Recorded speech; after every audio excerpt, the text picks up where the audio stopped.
because they were not given opportunity to be part of the events elsewhere in Cork. Yeah, it's not because I asked for it, but I think in the course of the opportunity given to me by my country, my president, my minister, my permanent secretary, the generality of 180 million people of Nigeria to serve here, I am grateful to God that I've been able, they think I have been able to impact positively on them. And this is out of the love I have for my people. Yeah, you see, they say soldier go, soldier come. Somebody was here before, it was well appreciated too. And by the special grace of God, I took over from him, and God has made it possible for my people to respond positively well to me. And it has helped my job. I love a peaceful situation. And I love an establishment that operates in harmony. This mission operates in harmony. The officers and staff operate in harmony because they have a good leadership that is committed to their welfare and to the cause of peace even within this territory of Nigeria and Ireland. And we shall continue with that. I love to support matters of genuine integration of people in a society that is highly pluralistic in all dimensions. It can be plural because we have different nationalities. It can be plural because we have different languages. It can be plural because we have different commitments and interests. It can be plural even because we have different occupations and skills. Yeah, when you put all that together, we become a highly plural or pluralistic society. And that makes us to be a people that should be ready to live in an all-inclusive society. So when that is our objective, we agree on that. We'll be ready to also contribute well to the development of our country of residence, which is Ireland. And for me, to ensure that as my government gives me an opportunity to serve, to make sure that the best in that condition, uniting, strengthening the bilateral relations between Nigeria and Ireland remains a great goal, right? Making sure the welfare of Nigerians and in fact Africans also remains a great goal that I should commit myself to. And anytime I face a situation of this nature, I rise up to it. And that's what I have been doing the past almost 3 years now. I love my family. I give the best attention to members of my family. Any day, any time. I'm altruistic, just let me put it that way. Yeah. An all-round interesting man. And say educational background? Well, I'm educated. That much I know. Yeah, that much you know. And take it, I'm educated in all ramification. And I read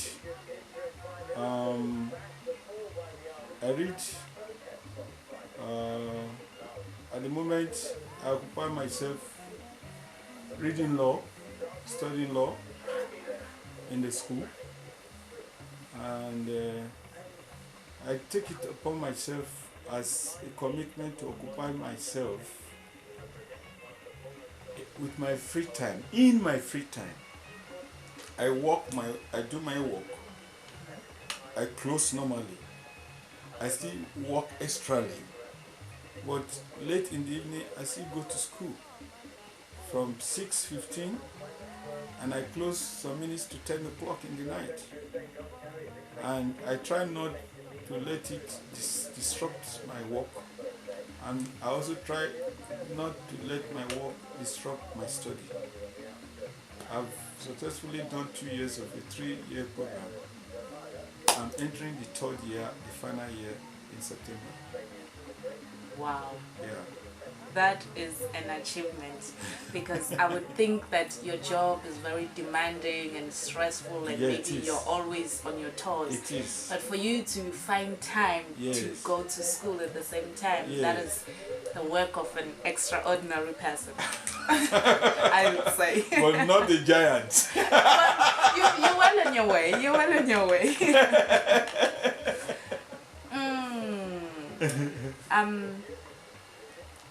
We'd already covered that, but just to recap on it, what does it mean to you personally, being an African? I know it's very important that you are a Nigerian first and foremost, but being an African, what does that mean to you? Oh, I'm very proud as an African. I'm very proud as an African. Africa is my home, is my continent. I just simply love it. Every part of that continent is beautiful. Every Yes, part of to that. Africa is glorious. The African people are a shining example of humanity. That is the cradle of humanity in itself. Yes. Yeah, forget about what people say about Africa. You know that St. Columbus is an African. Yes, it's an of African origin. Wow, now Yeah, that's the something Catholic new St. to me. Columbus, yeah, it's an African. You know, from Tunisia, Algeria. So, yeah, it's an African. So, and the oldest university, of course, you know, is in Africa. In Egypt, I'm sure. Right? The treasures, the natural treasures, is found in Africa. Africa is the richest continent in minerals of different types that the world requires to sustain other economies. Even the basis of technology that the world that is ripe in the world today, you get from Africa. So you just cannot ignore Africa. You cannot ignore Africa. And the joyful thing today is that not only has Africa come of age, Africa, Mother Africa of ours, our dear continent, is now ready to lead the world, because it's ready for business. Each African country is ready for business, investment. So it's not the history of the past. War, conflict. No, it is not. No. The African leaders have gathered together. There is NEPAD, you know, right? Which is a framework for economic partnership for African development, you know, for them to come together and ensure that it is not a matter of aid to Africa. It is, or maybe a foreign declaration or foreign determination or conditions given to Africa to develop. But it's now a matter of partnership for African development. Because Africa also should be seen to be giving. Yes. And not just a matter of aid. It is not that Africa may not need aid for the less privileged countries. We do need. But the reality today is that Africa is ready to give in return. We need partnership, because the world cannot succeed without a dynamic framework of partnership. Yes. Yeah. Democracy is rising. Africa is also beginning to lead in the area of democracy. Yes. Right? And it is doing wonderfully well. And we have to take note of that. So anywhere I go, I am proud to be an African. There is this Nigerian, a leading Nigerian musician. He sang a song. Even I would have loved to give a bit of it.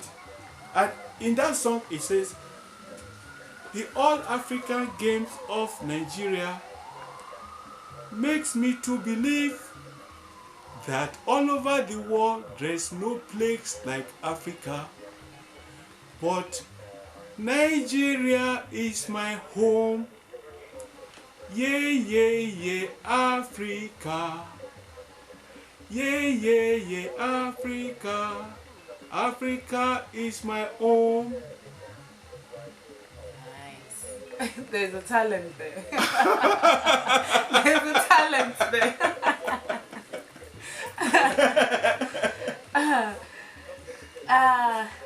Just to touch up on what you just said now, Yes. you know, when most people leave Africa, you travel all around the world, then you find yourself in all these strange places. Yes. That's and there's a lot of people. Many of us would rather adopt other people's cultures and way of life. Is it because maybe we are ashamed of our own cultures, or we just easily manipulatable to say, you know, whatever you find, you'll just, you know, sink right in and become part of it, even if you know that deep down in you it's not part of who you are? Yeah, I think what to answer that question is very simple. It's a necessity, they say, is the mother of invention. Right? Some people respond to necessity. Yeah, as I mentioned earlier, that there is the fact of integration. Some people just merely need to integrate. Some people also are faced with the necessity that to get on in their new environment, to be accepted in their new environment, to be able to be allowed to settle, they have to adopt a survival strategy. And that strategy demands them to go about it the way you have just expressed in this scenario you painted. It is not because they want to undermine their cultural origin or something like that. It is because they are faced with that necessity. It is because for those of them who are even endowed with skill, knowledge, and education, they have no other option but to integrate. If you don't integrate in a society, how do you function properly? You cannot function properly. Integration is very fundamental, and we must ensure that we take a fine way to integrate, not a very illegal way to integrate into society. If you want to integrate, you don't have to change your face or do a surgery to change your face. You want to correct your nasal feature, or you want to change your lips because you don't want to look like a white man, or like a white man. No, you don't have to do that. So necessity is what compels a lot of people to go into developing some different strategies to survive in different communities. But that does not mean that they cannot succeed. Many people have succeeded even in that. Many people seem to have succeeded. But we must always encourage them to do the right thing at all times in the process of gaining acceptability in a new environment. Yes. Your most treasured childhood memory? I do. I do. And it helps me. I do. It makes me feel emotional. Because, you see,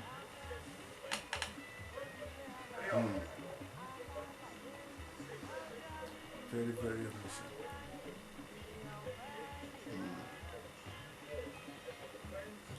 I am a child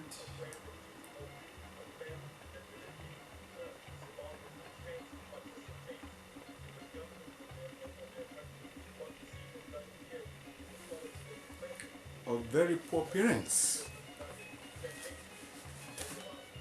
Unfortunately, they are not alive today. I could imagine me going to school without shoes,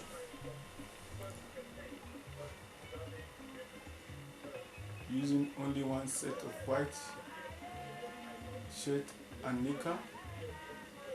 That must be worn in 2 days and washed late on Tuesday or late on Wednesday to prepare for uniform for Thursday and Friday. And I could imagine a mother that had to be fending for her children, not being with my father. I can imagine me having to go to market with little money, maybe not up to a shilling, at an age that in the Western world they will say the child is being abused. So would you like a moment just before we... Yes.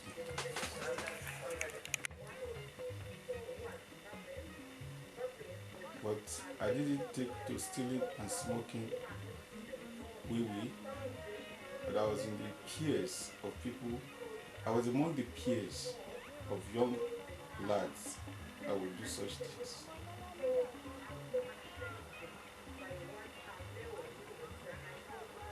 But I am grateful to God that He blessed me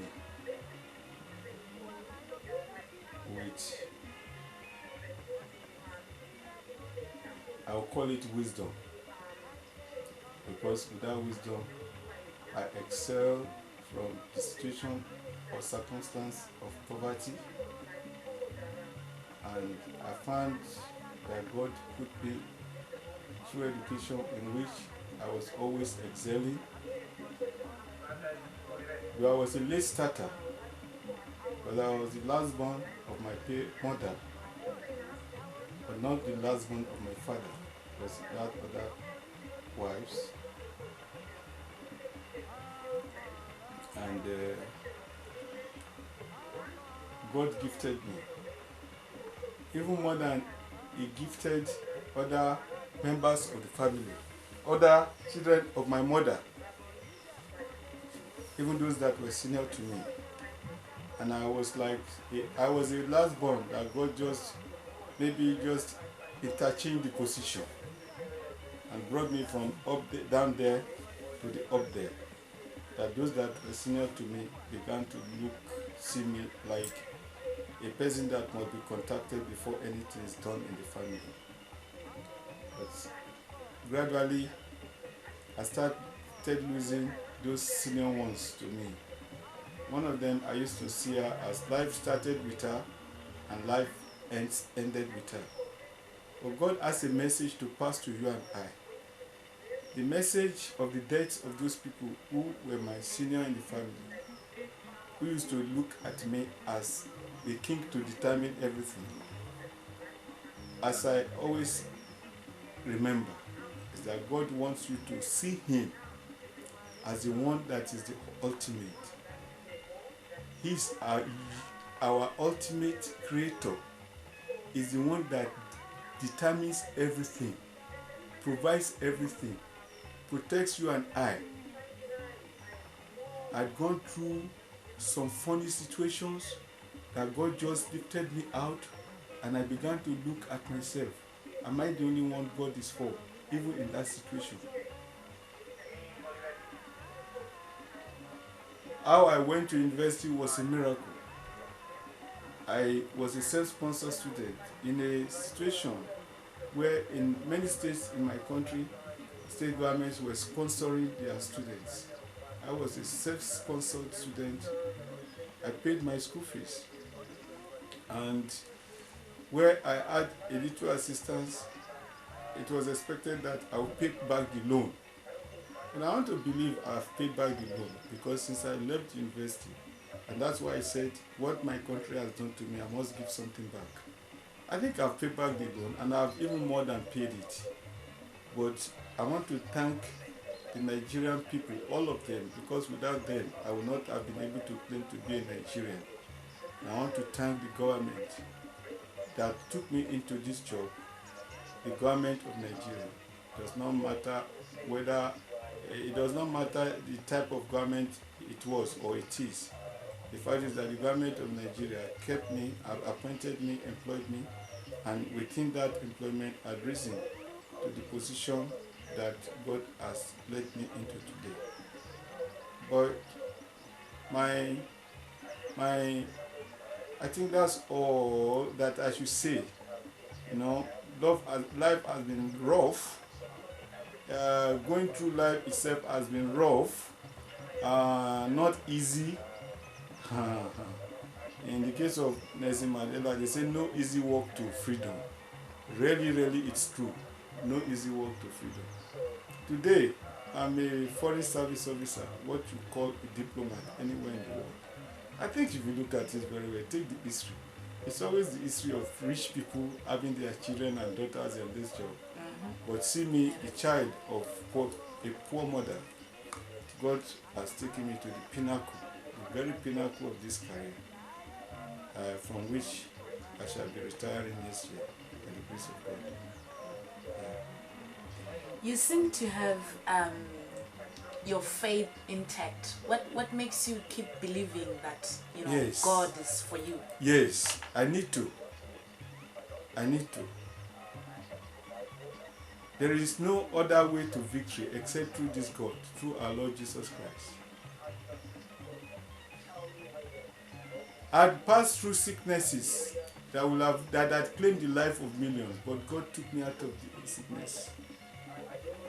Where a mother would say she added money to take care of that child, and the father wasn't there. Suppose I had died, and my father had to come back to ask that woman, "Where is my son?" What would have happened? Illnesses, childhood illnesses that would have sent me away so many years ago, and I would not have been alive. I can recall a situation where I was traveling to take university admission from Benin to Kano to take admission to enter Ahmadu Bello University, Zaria, but Kano campus.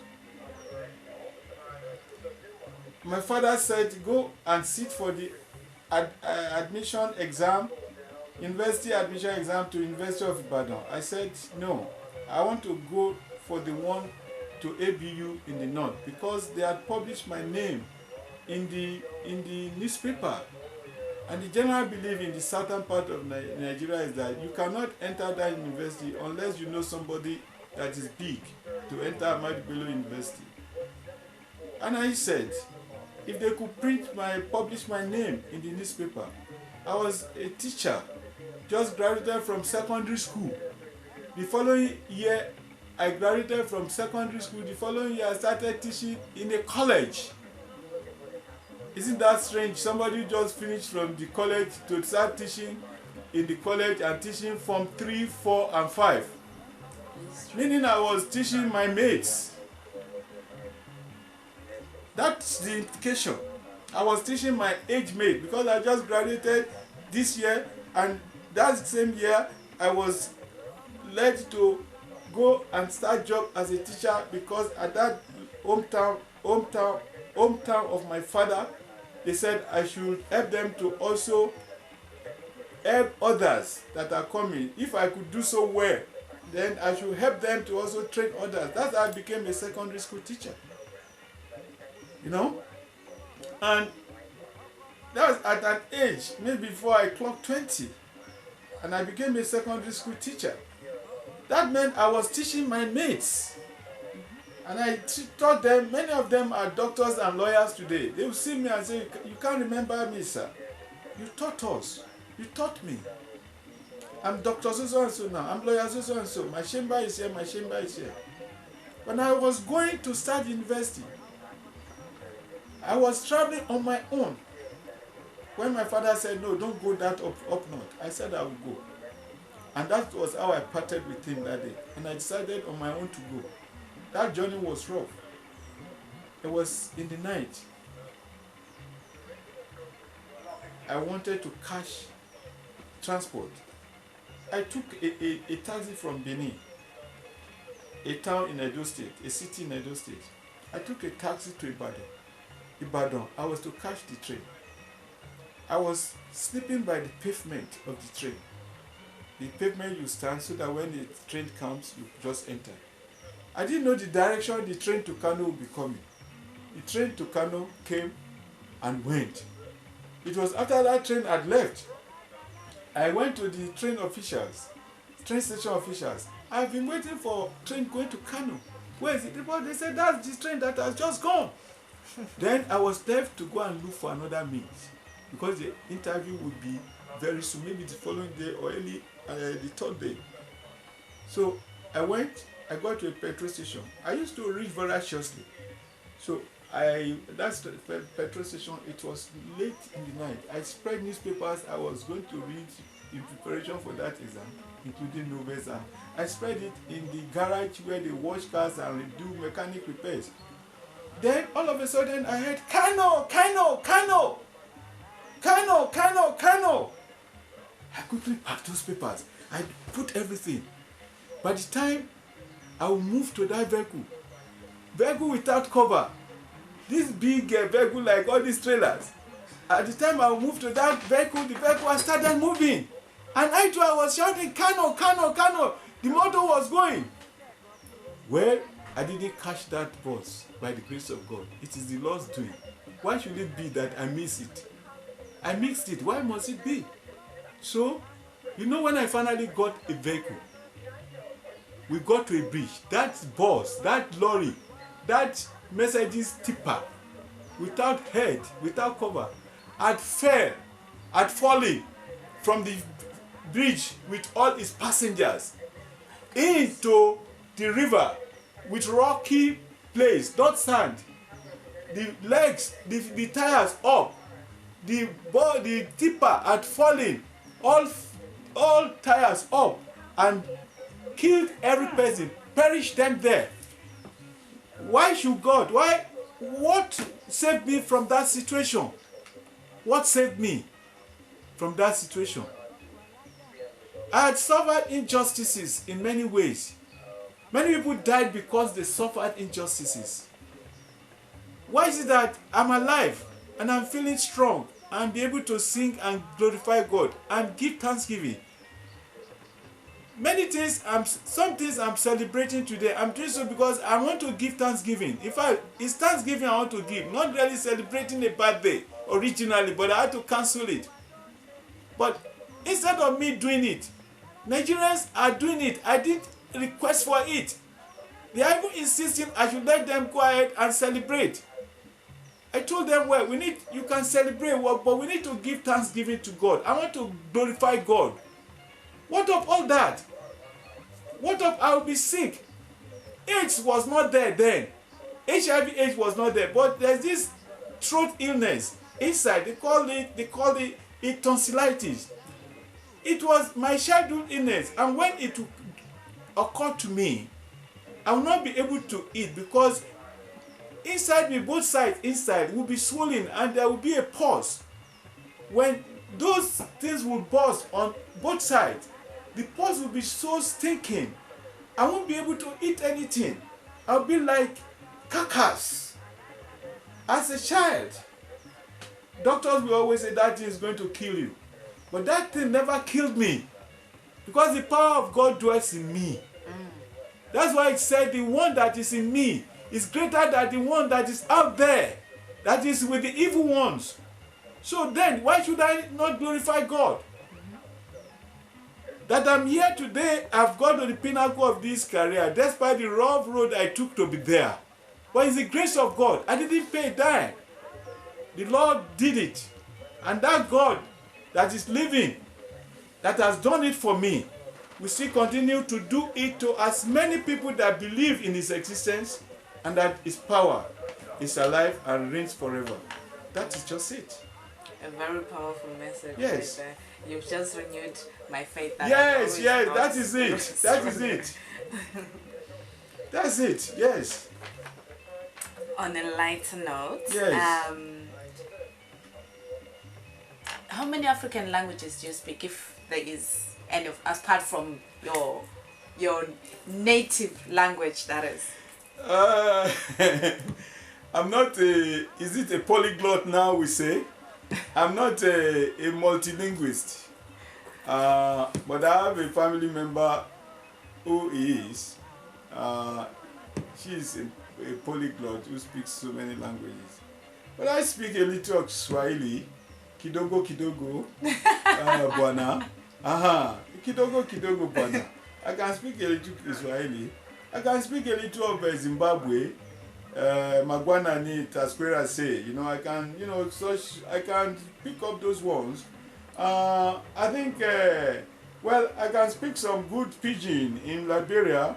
My man, how are you doing? You know, my man. Huh? Tape the man, kill the man. Tape the man. Tape the man. During the war, the rebels will always say, man, tape the man, in hard. Tie the man, hit the chest. You know, this is cartilage. Hit it. The cartilage will split. Hit the heart. That's what the rebels will say during the war in Liberia. That is some serious heavy thing right there. That's you see, this is the experience you go through as a foreign service officer. There are many officers serving in war zones, and they are seeing the agony of that war. But many people think it is glamour that diplomacy is all about. The life of a diplomatic officer is a risky life. But we do all this in the interest of our countries. Yeah. And we don't move unless the government finally says you have to change location. And the threat, the danger must be so threatening before the government would say move and change location. I served in Liberia, and it's only also by the grace of God that one was able to get out of it. The grace of God comes in again. That the grace of God comes in again. Yeah. Is Ireland the first country that you've served in?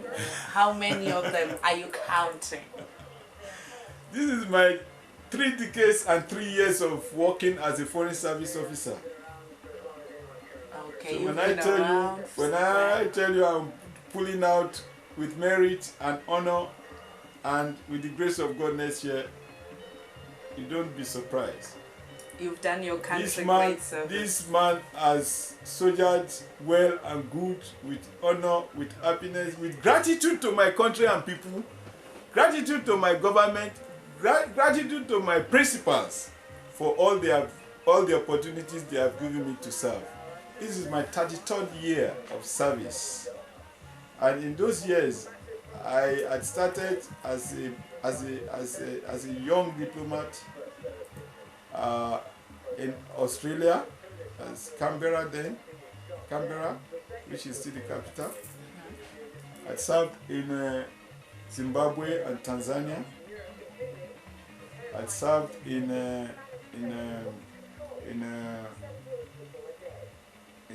Liberia. I served at the United Nations, New York, not Geneva. I served in Singapore, and I'm now in Ireland, from where I know I shall soon be living into retirement. As a well-traveled man, all these countries that you've been, one that stands out, its food, its music, its people, the place as general, one that you would say, yes, that place is the one. That place is the one. That place is the one. I think it depends, but I would say Tanzania. Tanzania. You go into Tanzania to cultivate the simple culture and attitude. The simplicity of the people is amazing. Tanzanians, their humbleness is electrifying. Their respect for humanity is great, though today we are of such evil practice of albinos being amputated unjustly for money or whatever they think their body parts are used for, are good for. But I think that's a shame indeed. But I think Tanzania stood out clearly for me as a foreign service officer, as an African country. But if you want to give me an opportunity to also talk about other countries, Singapore was great. And of course, it's been the richest small Asian country, and just like Ireland, they both share the same conditions and similarities. But if I can relive the Tanzania experience again to give service to my country, I think I will not say no. Yes. Oh yes, I wouldn't be doing my job if I actually left this question out. When I was growing up and people talked about Nigeria, it was the cornerstone of Africa then. Yes. So, it was once competing with the giants of the world as we see them today. Yes. With its currency, economics, and should we still expect, or is there a similar Nigeria looming somewhere? Oh, wonderful question. That question will have grown out of the tendency that Nigeria is being underrated, not by you, but by some people who have a very negative perception of who Nigerians are, and who have a very dangerous, unhelpful assessment of the political and situation. Should I say the political situation in Nigeria is quite okay. There is peace in Nigeria. That is what many people who have a biased mind and a biased way in assessing the objective realities in Nigeria, that is what they don't know. There is peace in Nigeria. Peace that is great. Peace that people can live in and develop their potentials. Peace that can support economic growth and the growth of investments. Peace that can make you to achieve your sanity and the peace of mind that you need to grow, to develop your family. But when people want to look at it, they want to forget the fact that Nigeria not only has come of age, as I said, the same way that Africa has come of age. Nigeria is the place right now for business. It is the nerve center. It is the nerve center. Some people describe Nigeria, the position of Nigeria, like the trigger of a gun. You look at Africa behind you, it's like a gun. Take the part of Morocco as the handle of a gun you take, and take that corner as where the trigger is, and take the point of South Africa as the nozzle of the gun. Nigeria is the trigger. And if you fire the trigger, you fire progress into the entire continent. If you release the trigger, you release dynamism into that continent. If you clean up the trigger, you're also cleaning up to make sure that there is proper integration within the continent, right? Right now, Nigeria is concerned about continental peace, the unity of African people, of African nations. Is concerned about, as I told you, functional partnership that we need. It's concerned about eliminating conflict. It's concerned about deepening democratization to install democracy that will be beneficial to the people in each country of Africa. Nigeria is concerned about world peace, about even promoting international law. Nigeria is concerned about checking impunity at political level, even at the level of leadership. Nigeria is concerned about ensuring justice to all, equity to all. Nigeria is concerned about cooperating at regional and international level. Nigeria is concerned about cooperating at bilateral level. So Nigeria continues to maintain its leadership position, and of course, doing so through cooperation with other African countries. That is the mission of Nigeria. That is the vision of our leaders. That is the commitment of our government. Nigeria still remains committed to Africa as the centerpiece of its foreign policy. Nigeria still remains committed to Africa as the centerpiece of its foreign policy, and committed also to fair treatment of Nigerians by other African countries, and indeed by other countries all over the world. Fair treatment of Nigerians. And for that purpose, we have our missions working effectively for the realizations of all these objectives, to the glory of our beloved country, the Federal Republic of Nigeria. Federal Republic of Nigeria. Nigeria, yes. It is a mighty nation, that is. Yeah, thank you very much. I'm happy you recognize that. At least as an African. Yes, as an African, of course. Yes. As an African, I because must that's the admit. country that carries the hope of all Africans. Mm-hmm. That's the country in which Africans should place their faith that with Nigeria good, a great country, then African countries must succeed. Because we remain committed to that. There is no doubt about that. We want to see that the pockets of wars are eliminated, and we have democracy installed, and we have peace and development, progress and stability for our nations and our people. Together, we'll be able to develop socially. We'll be able to have economic growth, and we'll be able to record substantial development all round as far as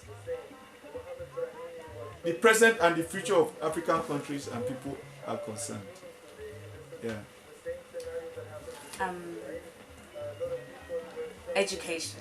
The role of education on African matters. On African matters, like anything that involves Africa. How will education change the way that we perceive the continent? Would you say someone who has listened to, let me say, news for maybe... Education is fundamental. Education is the key to better understanding.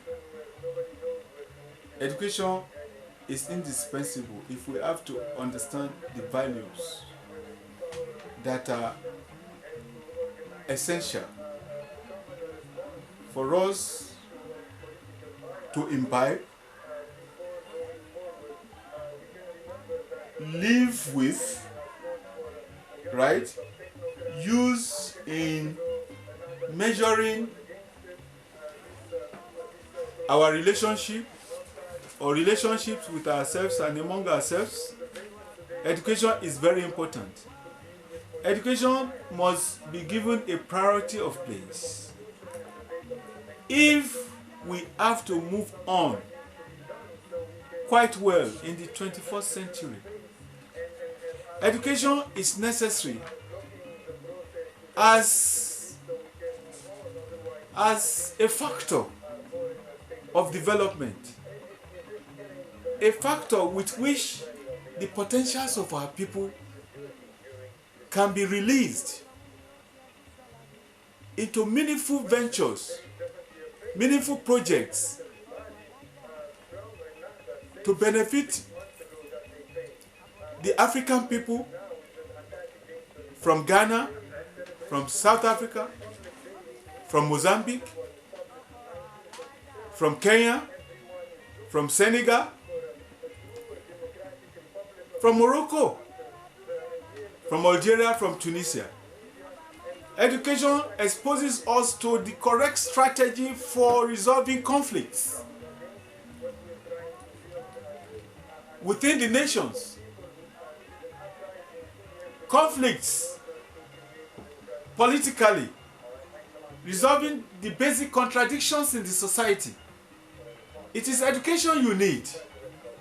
Without education, you cannot make any meaningful progress.